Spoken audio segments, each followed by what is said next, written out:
Hola, ¿cómo están? Gracias por seguir visualizando esta colección de videos. Seguimos hablando un poquito de estructuras de datos. Habíamos visto tanto colas de prioridad como colas estándar, siempre hablando de formatos de tipo de dato estáticos. Ahora en particular vamos a hablar un poquito de lo que son los datos dinámicos, ¿sí? Estamos parados acá. Por primera vez pasamos a las estructuras dinámicas. Para eso recordemos un poco bajo qué circunstancias estábamos trabajando. O sea, por ahora veníamos trabajando siempre guardando todo en arrays, motivo por el cual teníamos un tamaño que estaba establecido en algún lugar, es decir, estábamos trabajando con algún tamaño fijo. Habíamos visto que el tamaño lo podíamos enviar en el constructor o en su defecto el tamaño lo podíamos dejar fijo a la hora de definir los atributos de una determinada clase. Así que esta era una gran limitación que teníamos. Y otra limitación que teníamos es que en el array teníamos datos de un solo tipo. Entonces, hasta el momento nos estábamos basando en estas dos simplificaciones en la materia. A partir de ese instante vamos a sacar una de estas limitaciones, que es esta de acá arriba, ¿sí? Esta de acá arriba es lo que hacía que las estructuras sean estáticas, ¿sí? Para hacer que justamente las estructuras dejen de ser estáticas, vamos a eliminar este concepto del tamaño fijo y vamos a dejar de trabajar con arrays. Así que vamos a eliminar esta restricción que teníamos. Y nos vamos a mantener, por lo menos por ahora, con esta otra restricción. Todavía los datos que vamos a utilizar son siempre los mismos. En particular, en los ejemplos siempre uso enteros. Bien, pero bueno, por lo menos vamos a sacar esta restricción, la de la cantidad fija. Para hacer eso hay que introducir un nuevo concepto, que es el concepto de nodo. Yo acá traje un dibujo bastante interesante. Para trabajar con estructuras de datos dinámicas, ya sean las colas, las pilas, como todas las otras que vamos a ver en la materia, es fundamental incorporar un nuevo concepto. Este concepto se llama nodo. ¿Qué es un nodo? Un nodo es una clase. Básicamente es una clase que va a contener dos valores. El valor del dato, que el dato es el número o el elemento que yo voy a encolar o apilar o agregar a una lista de elementos, es el dato con el que veníamos trabajando siempre, ¿sí? El numerito, por así decirlo. Pero además voy a guardar un enlace. El enlace es la dirección desde donde va a estar el siguiente dato que voy a tener. Por ejemplo, si yo estoy encolando un 5, acá va a decir 5, ¿sí? Donde dice dato. Y abajo me va a hacer referencia a dónde va a estar guardado el próximo número que agregue. Cuando yo agregue un 8, por ejemplo, acá voy a tener el 8, y va a haber un enlace a la próxima posición donde va a estar el número que viene. Es importante que las posiciones ya no son posiciones como un array, no son posiciones que van de 0 a n, son posiciones en memoria, ¿sí? Así que son posiciones que ya no son consecutivas y son posiciones que ya no nos vamos a poder mover iterando por un índice, son posiciones en memoria. Como habíamos visto al principio de la materia, cuando hablamos un poquito de punteros y direccionamiento de memoria. Entonces, básicamente, una cola ahora va a dejar de ser un array con limitaciones, sino que una cola va a ser una colección de nodos donde lo único que me interesa es cuál es el primer nodo, cuál es el último nodo. Es decir, nos vamos a mantener bajo las mismas premisas que antes, ¿sí? Premisa número 1, puedo acceder al primer nodo y sacarlo, que era el desencolar. Y la segunda premisa era puedo acceder al último nodo para agregar 1 al final. Eso nos mantenemos. Pero ahora, primero y último, dejan de ser índices. Ya no son un 0 y un 3. ¿Sí? Ya no son más posiciones en un array. Son posiciones en memoria. Y bueno, entonces estamos hablando que todo depende de nodo. Nodo, ¿sí? Entonces, si todo depende de nodo, va a querer decir que vamos a tener que crear un nodo. Entonces, para trabajar con colas y todas las estructuras dinámicas con las que vamos a ver en la materia, vamos a tener que crear una clase que se va a llamar nodo. Así que vamos a hacer eso por primera vez. Voy a generar una clase de nodo, obviamente en el paquete modelo. ¿Y el nodo qué va a tener? Bueno, el nodo va a tener básicamente dos variables. La variable donde vamos a tener el dato o la información, esto era con lo que siempre trabajábamos, ¿sí? Eran enteros que guardábamos un array. Bueno, ahora son enteros que van a formar parte de un nodo, ¿sí? Y lo otro, lo nuevo, es que vamos a tener que guardar el siguiente dato. Es decir, el que viene después del dato que insertamos. El siguiente dato no es entero. El siguiente dato es una posición en memoria. Es otro nodo. ¿Bien? Entonces, así es como queda un nodo. Tenemos el dato y después la posición donde va a estar el siguiente dato. A esto por lo general se lo llama siguiente. Genial. Después del nodo podemos hacer lo clásico. Obviamente el toString para poder mostrar el nodo más adelante. Obviamente el constructor utilizando las dos informaciones. También podemos llegar a utilizar el constructor utilizando simplemente el dato, ¿sí? Y el siguiente lo podemos pasar a null. ¿Qué es esto de null?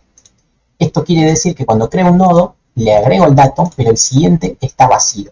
Esto nos puede servir cuando nosotros agregamos al final, porque cuando agregamos al final, que justamente es la acción que hacemos en una cola, el dato nuevo va a ser el último, es decir, va a estar apuntando a vacío. En Java vacío se le dice nulo, que no hay ningún objeto generado en memoria.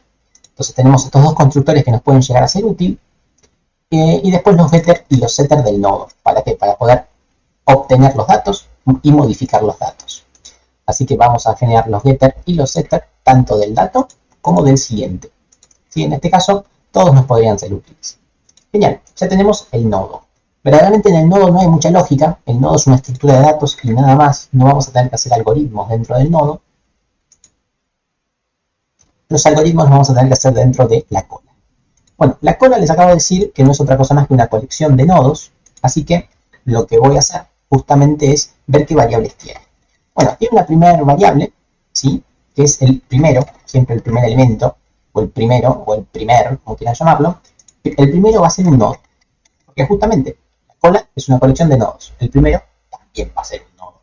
Así que ahí lo tenemos. El primero es la primera variable y la otra variable era la que se llamaba último. De esta forma voy a tener acceso al primer elemento y al último.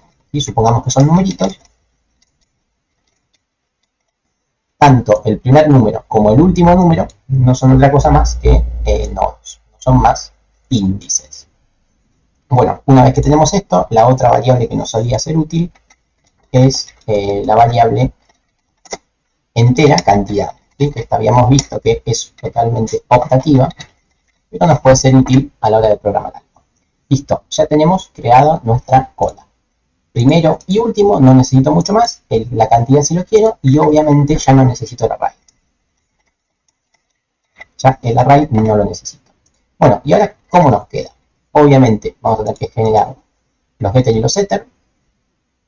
Habíamos visto en el video anterior que los get por ahí sí, pero los setter están medio raros, porque el set del nodo y del último podría ser peligroso, y el de cantidad ni hablar. Entonces, vamos a dejarlos para después, los getter y los setter. Lo que sí voy a hacer es el toString, donde voy a mostrar el primero y el último, que son los que tengo acceso, y la cantidad, así que los dejo como viene por defecto, y el constructor. Vamos al constructor, generar constructor, primero y último. Cuando creábamos la cola, era importante que no recibamos ningún dato, porque como no sabemos qué datos va a haber en la cola, no tiene sentido enviarlos en el constructor. Así que el constructor es vacío, y cuando la cola está vacía, el primer elemento es nulo. Y cuando la cola está vacía, el último elemento es nulo. Y cuando la cola está vacía, parece medio redundante, la cantidad es 0. Así que bien, ahí tenemos nuestro constructor inicial de la cola. Y ahora pasemos a sus dos primitivas. Obviamente el encolar y el desencolar. Son bastante parecidos al anterior, solamente que ahora hay que manejarnos con direcciones. Vamos a ver cómo queda. El encolar habíamos visto que era un procedimiento, que obviamente se llamaba encolar, donde voy a necesitar el nuevo dato que quiero insertar, el final de la cola. ¿Y cómo es esto? Bueno, veamos que es sencillo. El dato no lo incorporo a la cola como dato, sino que lo tengo que incorporar como nodo. Es decir, que voy a tener que generar un nuevo nodo, ¿sí? Lo voy a generar como un nuevo nodo, y vamos a llamar al constructor. El constructor de nodo le envió el dato. Recordemos que al enviarle el dato, lo que estoy haciendo es, estoy guardando justamente el dato, y estoy guardando un null, porque eso habíamos hecho en este constructor. ¿Sí? Inicializa el dato y se queda apuntando a null. ¿Por qué? Porque este nuevo nodo va a ser el último. ¿Y ahora qué es lo que vamos a hacer con la cola? Bueno, fácil. El último elemento de la cola ya no va a ser más el que era, sino que va a ser uno nuevo. Entonces, ¿qué vamos a hacer? Vamos a hacer lo siguiente. Me paro en el último dato, ¿sí? Y el último dato, ¿cuál va a ser? El último dato obviamente va a ser el nuevo nodo. Ahí lo tenemos. El nuevo nodo va a ser el último dato. ¿Y ahora qué habría que hacer? Ahora habría que hacer que haya una relación entre el que antes era el último y el nuevo nodo. Entonces, ¿cómo podríamos pensar eso? Vamos a pensarlo. Previamente teníamos una colección de números, supongamos este era el último dato, y ahora quiero incorporar el 8. El 8 es el nuevo nodo. Entonces, ¿qué habría que hacer? Habría que hacer que el que antes era el último, su siguiente dato sea el 8. Entonces, ¿cómo hacemos eso? Me paro en el último y voy a setear su siguiente nodo. Su siguiente nodo va a ser justamente el nuevo nodo. Entonces, de esta forma, hago que el que antes era el último tenga como siguiente al 8. Perfecto, ahí ya lo tenemos. Lo último que me falta hacer es justamente lo que habíamos dicho al principio. Que el último nodo pase a ser el nuevo nodo. Y obviamente, una vez que incorporamos un valor, lo que hay que hacer es aumentar en 1 la cantidad. Bien, de esta forma tenemos listo el encolar.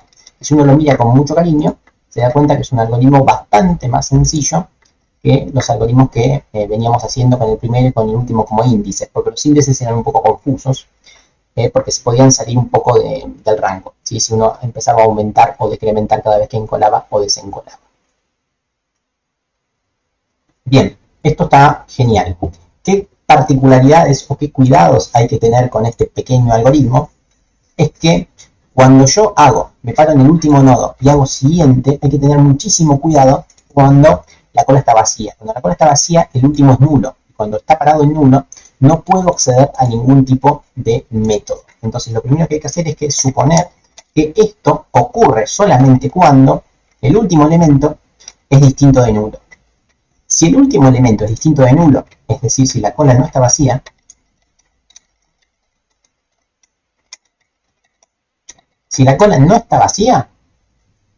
hago lo que acabo de decir que hay que hacer.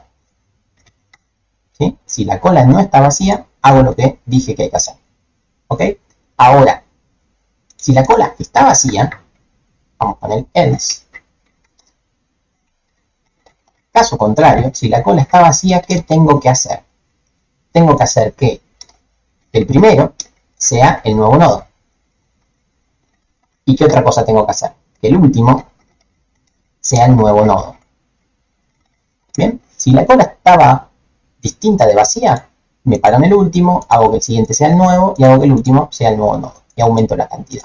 Ahora, si ocurrió que estaba vacía, hago que el primero sea el nuevo y que el último sea el nuevo, y obviamente también tendría que incrementar en 1. Listo. De esta forma el algoritmo va a funcionar. Ahora bien, pensemos un poco en algo que podría llegar a estar fallando con esto. ¿Va fallando? No, podríamos hacer mejor. Si se fijan, último igual nuevo nodo lo hago en este if y último igual a nuevo nodo lo hago en el else. Si hay algo que hago en el if y en el else, ¿qué quiere decir? Que podría hacerlo afuera de todo, ¿no? Porque si se va a ejecutar tanto en el if como en el else, quiere decir que se va a ejecutar siempre, así que lo podría borrar. Y lo mismo el cantidad más más. Cantidad más más se ejecuta tanto en el if como en el else, así que si se ejecuta en las dos condiciones, en el true y en el false, quiere decir que se ejecuta fuera del if. Bien, esto me gusta siempre pensarlo en el if, pero después uno se da cuenta que verdaderamente son condiciones innatas al encolar y no tanto tienen que ver con el if y con el else. Bien, una vez que decimos esto, ya tenemos listo el encolar. Ahora pasemos a ver el desencolar. El desencolar es bastante sencillo. Recordemos cómo era.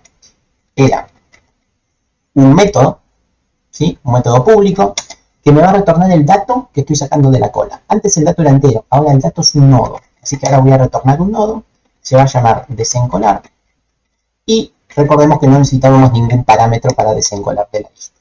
Entonces, ¿cómo hacemos esto? Mi retorno va a ser un nodo, ¿sí? Así que lo voy a llamar retorno. ¿Y de dónde voy a sacar a este retorno? Bueno, va a ser un nuevo nodo que de dónde va a estar. ¿Sí? ¿Cuál es el dato que va a generar este nuevo nodo? Bueno, va a ser el primer elemento de la cola. Entonces me voy a parar en el primero, punto, voy a agarrar el dato. Vamos a ver si tengo el get dato. Acá está, get dato. Entonces, del primer nodo, agarro el dato y genero un nuevo nodo. Bien, de esta forma, el retorno, que me quedó? Me quedo con el dato y me quedo con un null. Bien, este es el dato que voy a retornar. Este es el dato que voy a sacar de la cola. Listo, ya tenemos el retorno. Ahora hay que sacarlo de verdad, ¿sí? Simplemente hasta ahora generé un nuevo nodo que es igual al nodo primero, pero que apunta en 1. Ahora quiero sacarlo de verdad de la cola. Entonces, ¿qué vamos a hacer? Vamos a hacer que el primer elemento de la cola, el primero de la cola, ¿cuál va a ser? El primero va a ser el que antes era el primero, pero va a ser exactamente el que le sigue. ¿Sí? El primero era antes de sacar un elemento. Bueno, ahora paso al siguiente, o sea, paso al segundo. Bueno, hago que el segundo sea el primero. Y de esa forma tengo listo el desencolar justamente de la cola. Bien, vamos a probar a ver si todo esto funciona. Es muy probable que haya hecho mal algún toString, así que me disculpo si la primera sale mal. Dinámica, vamos a llamar la cola dinámica, la voy a llamar C y vamos a hacer un new cola dinámica y veamos cómo queda. Obviamente, inicialmente obviamente está vacía. Me gustaría que diga que la cantidad es 0 y que tanto el primero como el último estén nulos. Vamos a probarlo igual a ver si está todo bien y si no cometí errores de sintaxis. Pero no, efectivamente el primero y el último son nulos y la cantidad es 0. Bueno, ahora pasemos a lo que de verdad importa, que es encolar elementos. Vamos a encolar el 1 y después voy a encolar al 2 y al 3. Los pongo siempre en orden para que después veamos si de verdad repercute bien. Bueno, ¿cómo debería quedar esto? Bueno, debería quedar que el primer nodo es el 1, que el último nodo es el 3 y que la cantidad es 3. Vamos a chequear si eso es de verdad cierto. Vamos a apretar play y bueno, miremos qué quedó. El primer nodo me dice que es el dato 1. ¿Sí? Su siguiente dato es el dato 2. O sea, el primero está enlazado con el 2. El siguiente dato del 2, ¿cuál es? Es el nodo 3. ¿Bien? Así que desde el primero puedo llegar al último sin problema. ¿Y el último nodo cuál es? El nodo es el 3. Y el siguiente es nulo. Así que el último dato es el 3. Efectivamente lo logramos. Lo hicimos bien. Y ahora veamos si funciona bien el desencolar. Así que voy a poner c.desencolar y voy a hacer un system de esto. ¿Sí? Es decir, voy a mostrar qué dato saqué al desencolar. Saco. Vamos a mostrar qué dato he sacado al hacer esto. Obviamente el dato que saqué es el dato 1. ¿Sí? Y la cola, ¿cómo debería quedar al sacar al dato 1? Bueno, debería empezar desde el dato 2. Vamos a chequear si de verdad funcionó esto. Mandamos play. Miremos cómo quedó. Saqué el nodo 1. El nodo que saqué ya no queda más enlazado a la cola. Por eso es que el siguiente está en nulo. ¿Sí? Ya no es un dato más de la cola. Ya es un dato que saqué. ¿Y cómo quedó la cola? Me quedó que el primer elemento es un 2. Y el que le sigue es el 3. Y el que le sigue al 3 es ninguno. Y el último dato es el 3. ¿Y cómo lo sé? Porque el siguiente es 1. Así que efectivamente pude hacer el encolar y el desencolar, pero en ningún momento reservé memoria. Y al hacer esto, como no reservé memoria con tamaños fijos, yo mañana puedo encolar 1.000.000 de elementos. Ahí puse un montón. ¿Y qué va a pasar? Va a pasar que nada se rompe. ¿Sí? Acá están todos los elementos que acabo de agregar. Ninguno se rompió. ¿Bien? Agregué en total 21 elementos. Y yo nunca dije cuántos iba a haber. Simplemente puedo agregar tantos como quiera. Es por eso que se llama una estructura dinámica. ¿Sí? La cantidad de elementos es la que yo quiera, es la que yo necesite. Así que bueno, esta es nuestra primera introducción a lo que son las estructuras dinámicas, donde lo más importante que hemos visto en este algoritmo es el concepto de nodo. En toda la materia vamos a ver un montón de estructuras de datos. ¿Cuáles vamos a ver? Bueno, con la que acabamos de ver, pila, listas, algunas otras como conjuntos, diccionarios, y algunas un poquito más rebuscadas como son los árboles binarios, grafos, y por ahí me estoy olvidando alguna. Todas estas estructuras, más allá de que no sabemos lo que son, todas tienen nodos. Entonces la base del dinamismo en las estructuras es el concepto de nodo, de tener el dato y de tener el siguiente. Bueno, espero que no haya quedado muy largo el video. Muchas gracias por estarlo mirando. Un abrazo.